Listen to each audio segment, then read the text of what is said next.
What's up guys, and welcome back to another episode of the Realistic Career Mode. It's episode number 45, and today we're looking at our fixtures for January. As you can see, 4 games coming in the Premier League. We'll also have a draw for the FA Cup 4th round as well, after our victory over Fleetwood Town in the last game in the last episode. The transfer window officially here. We see that our Romanian midfielder has been sold, but also we get a massive bid just 2 days into the transfer window for Dejan Kulusevski, the former Juventus winger, here at Arsenal when we took over. The Swede is just 23 years old. He's got some incredible attributes, as we know. But this season, 21 games in the Premier League, 2 goals and an assist as well. He's also got one in the FA Cup too. But I was sitting there thinking, to be fair, that's a massive bid, and we can probably get more for the 23-year-old. So I said to Ole Gunnar Solskjaer, look, I mean, seriously, I'm not going to say this is Alexis Sanchez Mark II, but Kulusevski isn't really clicking with us this season, so I'm happy to negotiate with you, but I want a bare minimum of £100 million. He's 23 years old. Maybe in the first half of the season with us he's not come good just yet. That's mainly due to the fact that my play is centred primarily down the middle or on the left-hand side to utilise the ability of Smith Rowe and also Reece Nelson, who have been our 2 players this season so far. But Kulusevski could definitely come good. Maybe he just doesn't fit in with my play style so far. However, if I could get 105 million for him, you know I'd take it, and that is the fee we negotiated with Ole Gunnar Solskjaer. 105 million pounds for the Swedish winger, and he looks like he's on his way to Old Trafford. There've been interest from other clubs. PSG, as you can see, pre-game were thinking about throwing their hat into the ring. I'm sure some other major European sides as well, but I kind of liked it, you know, because again, Manchester United signed Sanchez all those years ago, included Henrik Mkhitaryan, the Armenian, as part of the swap deal as well. I like the idea of them doing it once again. I mean, you know, Manchester United have bought some of Arsenal's stars in years prior.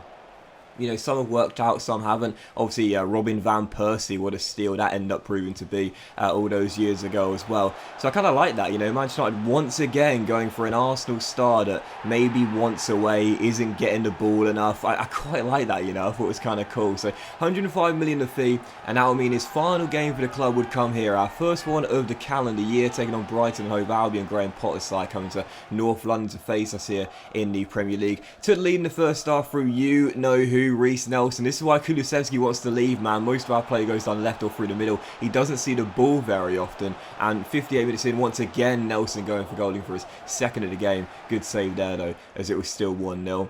But in a game where we've been in complete control, oftentimes this does happen in FIFA. 21 minutes after the restart, wasn't feeling pressured at all. A little bit of an unlucky bounce there as I try to get the ball clear with Maitland-Niles, and unfortunately Mariano latches onto the loose ball, drills it into the back of the net past Leno, and puts Brighton back on level terms. And I was thinking, come on man, seriously, being in control from the first whistle, surely we're not going to surrender 2 points in this game. And with 9 minutes to go, we wouldn't, because Luis Suarez, the Colombian, makes it 2-1 and restores our deserved lead, puts us back in front and ensures we would get the 3 points. Well, he had a great start to the season and struggled for a while, but now it does seem like he's going to be finding his form on a more consistent basis. So following the win, as you can see, the deal was completed. Kulusevski goes to Old Trafford for £105 million. He's in good company there, as you could see. Massive, massive sale to Old Trafford. And again, you think of Alexis Sanchez, you think of Robin Van Persie. What type of player is Kulusevski going to be at Old Trafford? Well, he's off to Manchester United, and again for £105 million. Don't get me wrong, the Swede is fantastic. I was really excited to use him as well, as I haven't used him in FIFA before, but I gotta say, for 105 mil, I think we've done some fantastic business there. That puts our bank balance up to £150 million. And that meant we had enough money to start reinvesting, give us a bit more squad depth, and also look for a replacement as well. So I started looking for a backup goalkeeper after we sold Castells to PSG.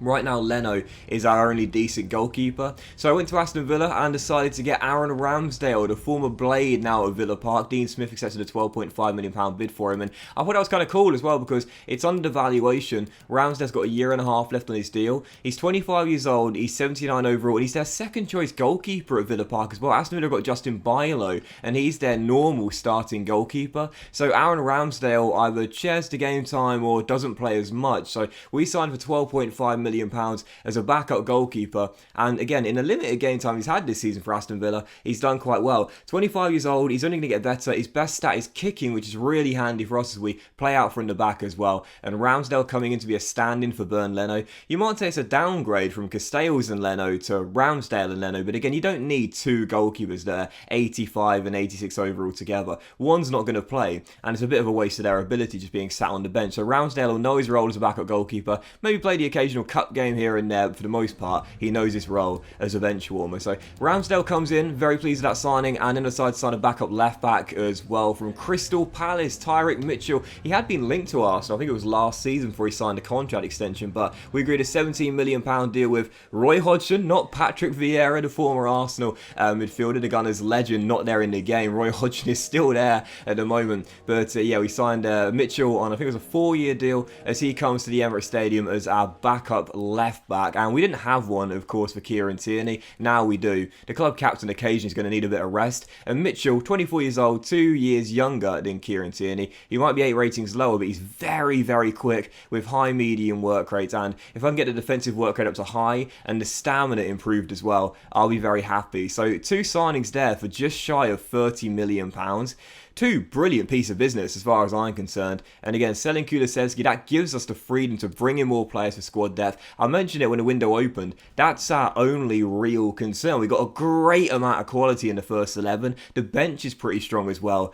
But outside of that, we haven't really got anyone. So yeah, we need a little bit more quality and depth, you would say. And I'm very, very pleased to get in Mitchell and Ramsdale as we continue to construct a British and Irish core. Following that, we did see our draw for the FA Cup 4th round. We got the Toffees, Everton at home. Very, very tough test there against obviously Rafa Benitez's Everton, but in the game still Carlo Ancelotti. So Everton taking us on the 4th round. Obviously, you know, I mentioned before, one of the main reasons the Arsenal board brought us in is because of our track record in the FA Cup. We do occasionally get very, very favourable draws. I'm the first to admit it, but Everton will be a tough one there. And again, we got to make sure we get to the final at the very, very least. The board have said this season that you won it 2 years ago. You got to the final 2 of the past 3 years. We want you to win it in your first season with the Gunners. If we're going to do that, we'll have to get through the Toffees to reach the 5th round. So for the second of 3 games in today's episode, West Bromwich Albion struggling right now towards the bottom of the table here at the Hawthorn. Scored 2 very early goals, and then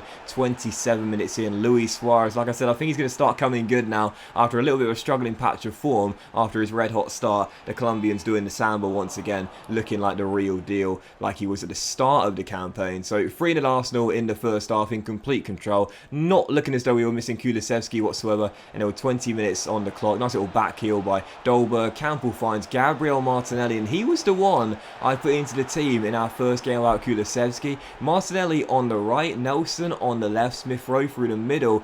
Now, I'm not going to lie, I probably will look to sign a replacement for Kulusevski and not spend the remaining £120 million on just filling the squad out. Like I mentioned before, no European football means we don't need a really fixed squad, but to be fair to Gabriel Martinelli, he's been sat on the bench, but when he has played for us this season, he's done alright. You know, 4 goals in 12 games, that's 1 in every 4, plus 2 assists as well. That's not bad at all, really. So when you think about it, in half the games he's played, if you combine the goals and the assists, he's been averaging a direct contribution to a goal in every other game. So that's not bad for Martinelli, especially when you consider the fact that most of those games have come from the bench as well. So yeah, Martinelli, I probably will, again, look for a replacement for Kulusevski. I have someone in mind. I think you know exactly who it is. Based on the trend of the signings we've been making since the season began, I think you know who are we looking to replace the Swede with. But to be fair to Martinelli, I would like to give him some more game time, because when he has played this season, he's been pretty decent indeed. For the third and final game of today's episode, Leeds United away at Ellen Road, Leeds versus Arsenal, always a very fun clash. Took the lead very early on into the game through that man once again, Suarez, and then 35 minutes into the game, should have had his second goal. Great save initially by Timo Horn, then he fires the rebound over. So still 1-0 to the Gunners, but once again just in complete control like we have been in the past 3 games here. And 60 minutes into the game, this was absolutely brilliant. Quick little ball through through to Reece Nelson, and the first touch there was glorious. Splits the defense, says see you later, runs through one-on-one, and once Nelson's clear, forget about it, man. You know the guy's going to find it back in the net, which he does. One of our players this season gets our second and final goal. Leeds 0, Arsenal 2 at the Emirates Stadium, and that first touch from Reece Nelson, that was amazing. The ball just springed off his boot, and he sprinted onto it and clear one-on-one. That was fantastic. So 2-0 the final score, Nelson and Suarez with the goals, and back-to-back clean sheets, back-to-back victories in the Premier League. And as you can see, we've opened up a nice little gap with 14 games to go. Our best run of form of the season so far sees us in 4th place with 48 points, 14 games to go, and 6 points clear in the race for a Champions League space. Long way to go, but if we can keep this form up, we could be alright. That will end this episode of the Realistic CM, guys. Big fan, fortunate hope you have enjoyed it, and if you have done, please drop a like. Much love to you all, have a fantastic day, and I'll see you for the next episode of the Realistic CM with £120 million still left to play with very soon.